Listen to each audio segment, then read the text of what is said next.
Hi there, I'm Doug Johnson, and today we are going to highlight another of Twinsburg's finest. This person is, and let me cheat, because she is a geriatric life enhancement consultant, a speech-language pathologist, and a memory fitness specialist. Kathryn Kilpatrick is from Twinsburg, and we go back quite a ways. Kathy, welcome to the show. It's Glad such a to be pleasure here. to have you here. How much time do we have? Oh, lots of time. Okay. And we're going to remember the amount of time that we have together. Right? Sounds good. Okay. You're in charge. Okay. So first off, tell us, what the heck is a geriatric life enhancement consultant?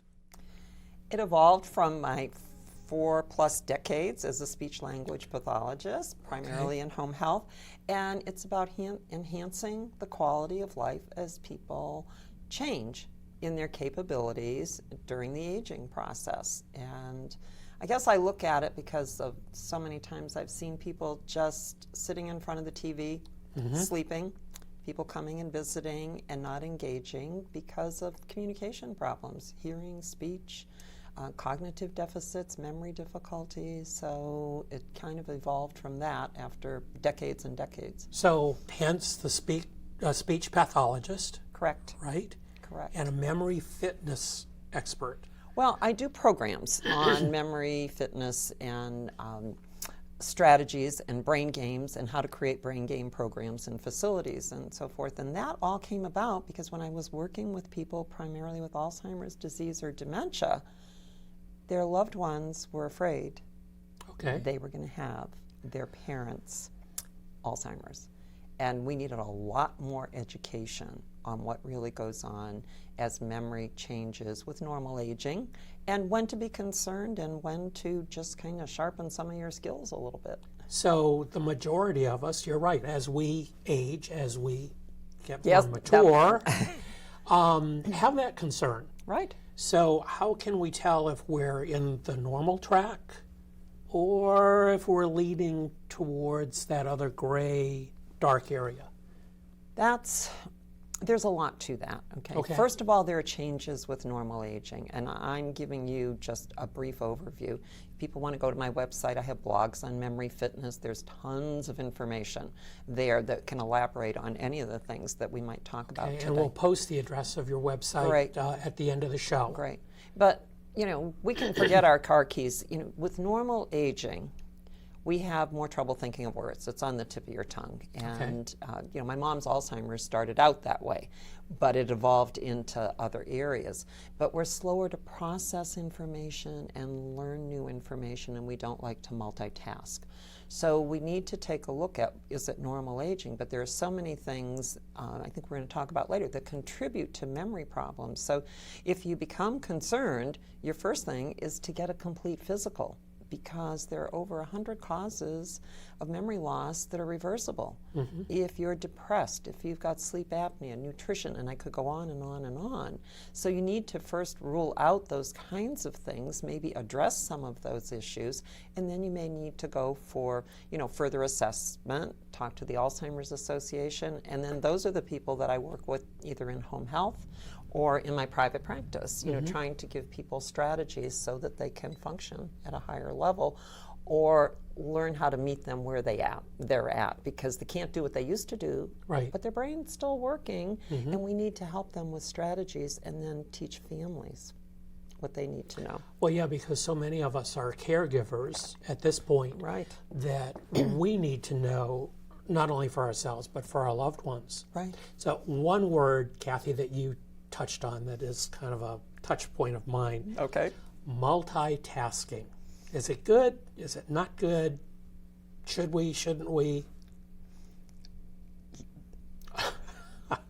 We don't multitask. We task switch. Multitasking would be me passing out pieces of paper while I'm saying the alphabet backwards, because I'm doing an automatic task. We task switch. We go from one thing to another. And even a 6-second interruption, can impair our ability to remember because we're not focusing, we're not paying attention. That's a huge, huge aspect. So whether I'm working with someone in the workplace who has complaints about their memory, maybe they need to make some environmental changes, or if I'm working with an older adult that has some problems, the TV has to go off. The conversation in the other side of the room needs to go off. It's not a good thing, okay, because it does, and it can stress us more. It takes longer. It takes 1.5 times longer to do something if you're multitasking. Well, and in today's workplace, many times I see people who say, oh, I'm multitasking, I'm doing such a great job because I'm accomplishing all these things. And what you're saying is it takes longer, the final result is not as good. So we make more mistakes, and there's research out there that it costs industry billions of dollars pushing that multitasking, do multiple job kind of thing. That's why that's a whole other discussion. Okay, but just one more time, billions, not millions, billions. And that was research that I found years ago. So think how stressed you get. I mean, you're tired and exhausted at the end of the day. When I have a day where I'm not doing a lot of switching from, because I do home health, I do private practice, I do classes and so forth, and I can tell at the end of the day when I'm more tired because I'm switching from one thing to another. If I'm just kind of doing the same thing, it goes a little bit better. So what are some simple tricks other than not multitasking that we can do to improve or maintain our cognitive functions and our memory? Well, let's go back to the multitasking. If someone interrupts you and you're in the middle of something, how many times do we think that, oh, I'll remember that? And then we don't, right? So just an easy tip for all of us is to say, could you hold on a minute and then jot down where you were, what was going on, because it's going to slip from you, and you might have been at a key place and you come back 2 minutes later or 20 minutes later and you've lost your edge on all of that. So I think it's important to teach others how we want to be treated and how that works for us. So that's one of the things when I'm working with families. Someone has a hearing loss and a memory loss and you keep interrupting them, it's only going to increase their agitation and stuff. So there's just many key factors for us every day. Bragging that we can multitask is just not totally understanding the whole picture. Okay. So for those of you in the audience, don't multitask.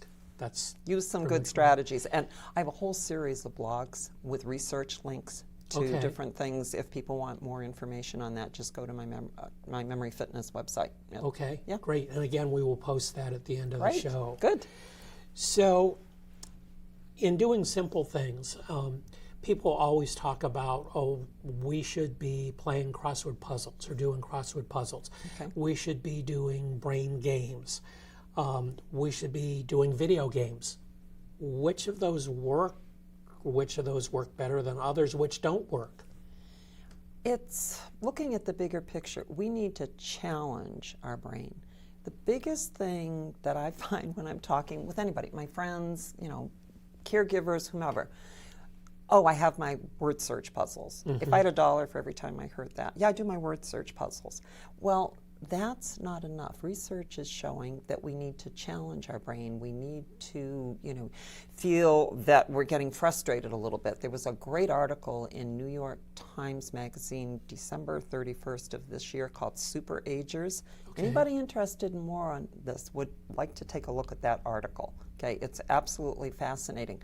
So it's about maybe taking what you like and taking it to another level. So a lot of the brain game products that I've created, and you can see some of those in the background here. And in a local magazine, I do a brain game in each one of the issues. Right, and that's the Northeast Ohio Boomer and Beyond magazine. And so that, I'm trying to get people to have something different to do. And here's the thing, we're reluctant to do that. If you're going to read a different topic. Tell somebody what you read. Get other subjects. If you're playing cards, we tend to play with the same person. Learn new card games. Anything that is going to be a little bit of a challenge. So we get frustrated and then we don't want to do it. So when I'm doing my brain, keep your brain sharp classes, I will say to folks, okay, maybe you couldn't figure that out, but take the worksheet home, look at the answer sheet, and see how you got those answers. Then come back later on and try it. Or I will fill in additional letters. I mean, if you can't do crossword puzzles very well, I made the mistake of buying something that was a Wordoko instead of a Sudoku. And I thought, oh, this looks really cool. Oh my goodness gracious. But I was bound and determined to walk my talk. So I went and filled in all but 5 of the spaces on that, and I could do it easily. So I'm getting into that, and because I write brain games, for people to do, so I figure I've got a little bit of an edge. But I need to. But I'm doing the same thing over and over again. So it needs to be something different. You need to challenge your brain. Okay, something challenging, even to the point of frustration. Then, so what you're saying, Kathy, how do you write these brain games, brain puzzles? How do you come up with the information, and how do you format it? I'm kind of addicted to that stuff. I wrote my first book in '77 for stroke rehab, and from that came a series of 5 products for stroke rehab. Well, I thought after the first thing I was done, and I just love creating that. But I do home health, and I don't want to be doing the same things over and over again with these families. So it makes my job more interesting, and then I would create things that I needed. So after I did the first one, then I made a book that had harder questions. Then I did a simple puzzle book, and then this whole series of products. But I have a company that I work with locally that printed my first book in '77, AA Blueprint. They're in Akron. They're like family. And my first, the stroke book was 400 plus pages, and they had a printing press that could only print one side. Oh, gee. So they still do all my books, and there's someone there that I work with, and she formats. That's not my deal. I'm the creator. I'm not going to sit there and lay that all out. So they do a fabulous job with that. So really, you're walking your talk. I mean, you're creating things and pushing yourself and challenging yourself. Yeah, and I try and get out of the mold. I mean, I write things that I know are going to be helpful to people my age, boomer age, but I'm also looking for something that can be modified for someone that might have mild cognitive impairment or early stage dementia or Alzheimer's, that type of thing. So, okay. Another of the articles that you've written on memory fitness defines 7 keys to memory fitness. So if we could talk about each of those 7 keys, that might be helpful to people. Number 1 is a positive attitude. Right. And when I developed that 7 keys, I created a workbook, Walking the Path to Memory Fitness, and it outlines all that. But to me, it's how you show up. Are you interested in what I have to say? Do you want to learn more about how to do this better? Because as we both know, some people won't buy into that. I'm a motivator, and I've been able to turn some people around. But I find that and paying attention, which is the second one, are the 2 keys for helping people with cognitive, memory, hearing kinds of challenges. Because if you don't have the attitude and want to learn what's going on, it's not going to work. I saw a gentleman that had a little bit of memory problem. We made a memory board for him. I only saw him for an evaluation. He had his war medals over there. He's 96 years old. And when I finished up the eval, I said, your caregiver, who was a hired one, and she was very good, can follow through on some of this. I don't think I need to come back, because he was having great conversations with me. And he said to me, in all seriousness, is there anything else that I could do to keep my brain sharp at my age? What? I mean, that's the attitude, and we need that. Some people walk out of my courses, and I'll hear them behind, and she doesn't know what I'm talking about. We're all going to have dementia.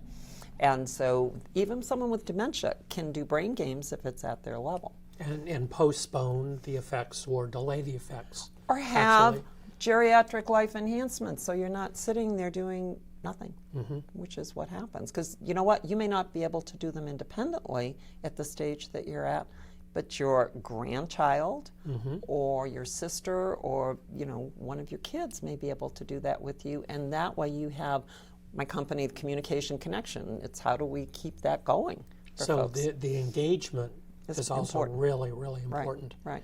Okay. And pay attention. First of all, if you have a hearing loss, you're not going to remember. Address your hearing loss, because hearing loss, memory, and dementia have links, not that it's a cause, but every time I see someone with a hearing loss, they don't pay attention. They start tuning people out, and then they're not going to remember, and then they go down that slippery slope. So you've got to pay attention. If you get nothing out of this, you need 5 to 10 seconds of paying attention in order to remember. Okay. 1, 2, 3, 4, 5. I've had people after talks that I've seen them later on go, that's the best tip anybody ever gave me. She said, I tell anybody that'll listen. She said, it's changed my life. I don't have problems, with my memory. I have trouble with paying attention. Mm-hmm. So those two, I think, are the foundation if you want to work on your memory, no matter what stage. Okay. Number 3 is lifestyle choices. Dehydration is huge. Nutrition. Okay. Exercise, getting the oxygen to your brain. If you have sleep apnea, remember I talked about the 100 causes? Mm-hmm. These are all components which you can turn around some of your memory issues. I frequently have patients that have dementia and they're just kind of lazy, tired, and they're dehydrated. They're having 2 glasses of water a day, maybe. Get them going, and all of a sudden they may still have those memory problems, but they have perked up. That is a huge thing. So there's many lifestyle choices, mm-hmm. The good and the bad, right. That we can do because we've got to help our brain. We've got to get the oxygen to the brain, and we've got to, feed good nutrition, hydration, all of those things, the exercise. So really the physical is attached to the mental. Huge aspect. And so what happens with a lot of people that are sitting in front of TV sleeping, they're not eating well, they're not hydrated, they're not getting oxygen to their brain, they don't sleep well at night because they're napping all day long, and so you don't have your maximum functioning. But if someone doesn't come in and help you understand that, right. And you know what? I have to pay attention to that. We all get sloppy with our habits. Mm-hmm. Been there, done that. Some days I'll get home and I'll go, I think I had a glass of water today. I'm doing home health. I'm not real big on drinking 6 glasses of water while right. I'm driving around all day long. Or using bathrooms in people's houses. So, right. I kind of have to get it on the front end and the back end with a little bit during the day. Right. But some days, and I wonder why I'm tired, and I'm like, oh my gosh, I had a glass of water all day. Or a cup of coffee and a glass of water. Interesting. Mm-hmm. And typically we don't think about that. No. And I work with people with memory problems to improve that with some of the systems I've come up with, and sometimes it works. But Super. It's teaching the caregivers, the care partners, right. what they need to do to help reinforce that. Right. And then they kind of go, well, I need to do this too. Well, sure. Yeah, absolutely. Number 4 is memory upgrade. Well, and that's kind of like we just talked about. Right. You do it at a higher level. You can't be doing the same thing over and over again. Read different things, retell them, talk about movies after you've gone to them. We tend to kind of operate in our little box, mm-hmm. and we need to reach out, try new recipes, go to a different restaurant. I have to force myself not to order eggplant parmesan when I'm in a restaurant. I was out Friday night for dinner, and I had the greatest eggplant parmesan, and then when I was out Saturday night, I looked at that and I went, no, girl. Uh-huh. So I got salmon because that was better for me. Okay. and good for your brain. Yes. Okay. And I like it too. Good. That helps. It's hitting on all cylinders. Yep, absolutely. Number 5 is socialization. I heard something on TV recently about how huge isolation is for folks. I see that in my home health practice, or people that I see privately.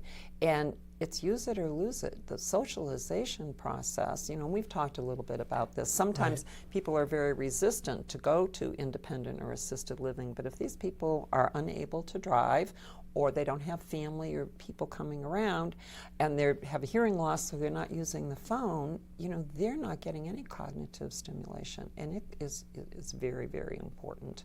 Whether it's family, friends. I don't have family in the area, but my social, world, goes like an hour's drive around from people that I've known through the years and doing different things. And sometimes that's what I introduce when I'm working with families, just by getting them engaged in some of this. Right. Or Skyping. Mm-hmm. The grandkids are coming in and they're sitting doing this instead of visiting with grandma, and, having the adult child then of the older person then give the their kids ideas of things to do, whether it's funny videos. You know, when I do my Keep Your Brain Sharp group, one of the things I want to do is introduce laughter to reduce some of the stress and lighten things up.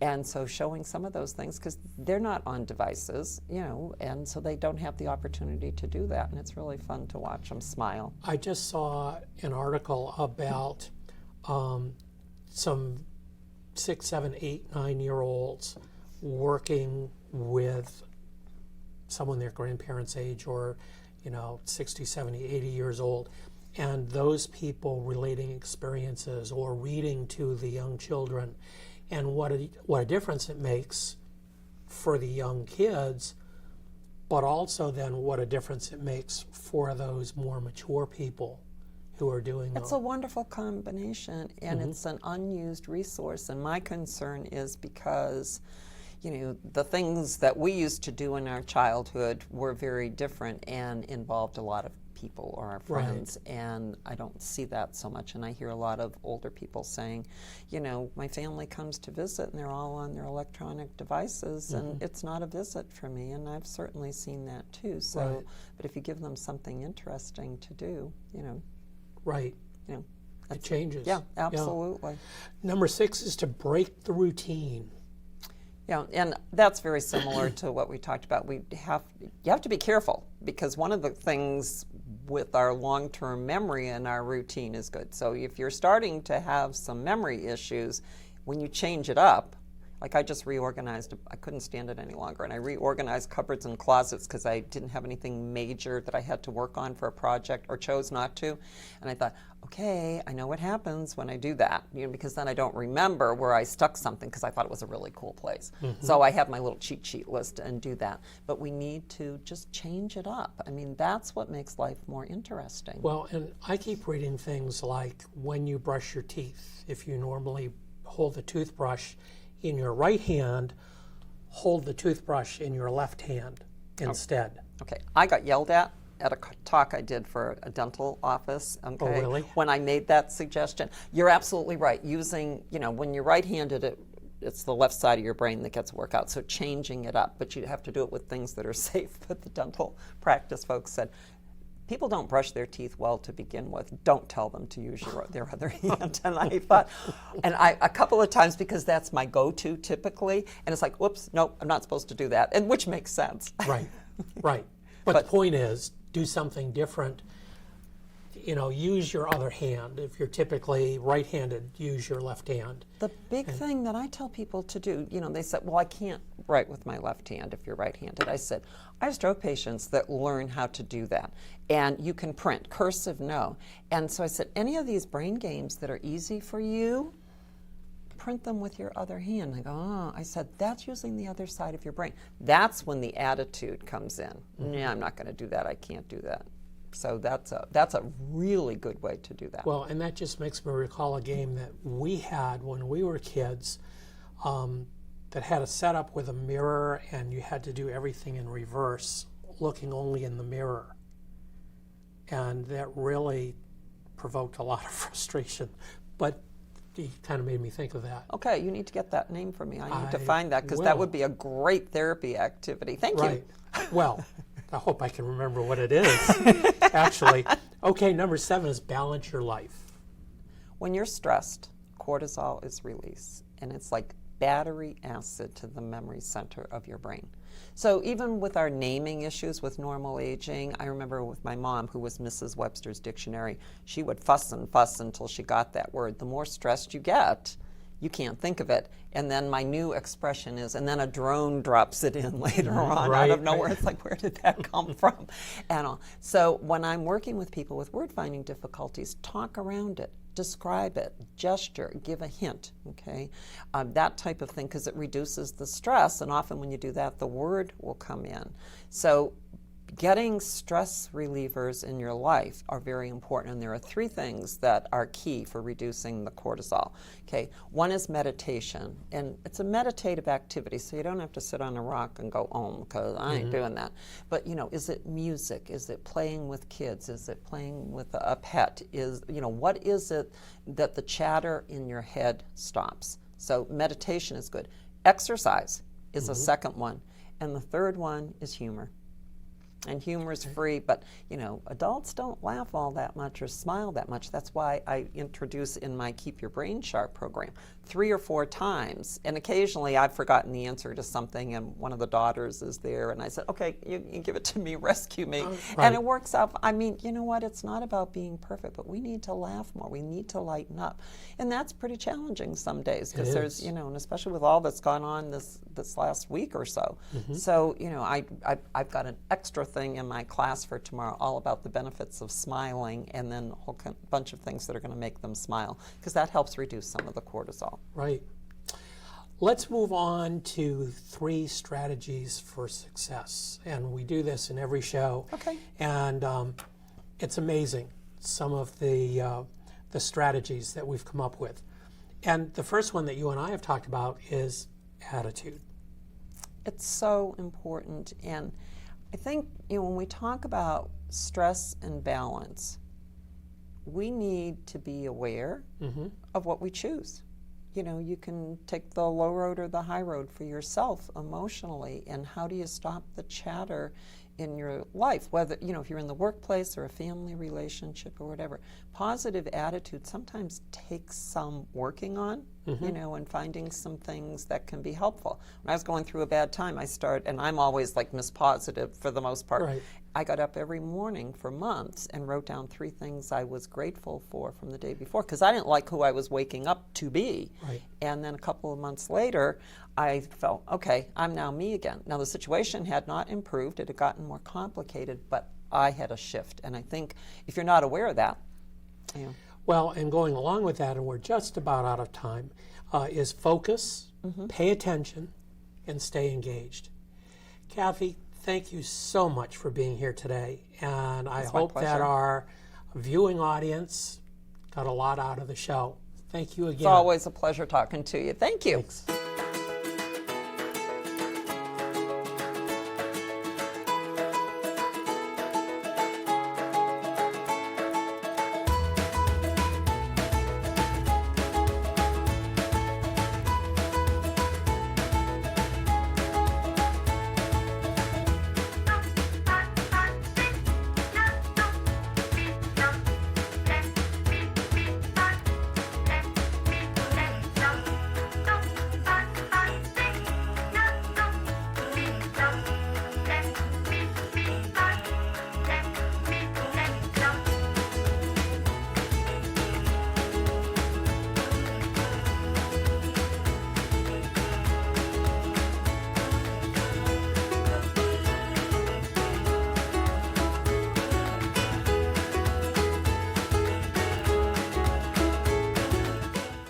Okay, so I know many of you know how annoyed I get with people who text inappropriately.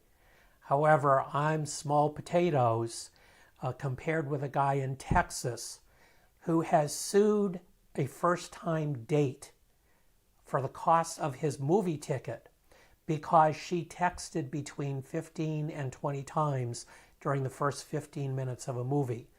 When he asked her to go outside, she did. And to his surprise, when he followed her, she had taken off, and guess what? She was his ride for the date. He called her the next day and asked her to reimburse him for the cost of the movie, which he claims she had spoiled, and she refused. Hence, a lawsuit. All I want to say is, really?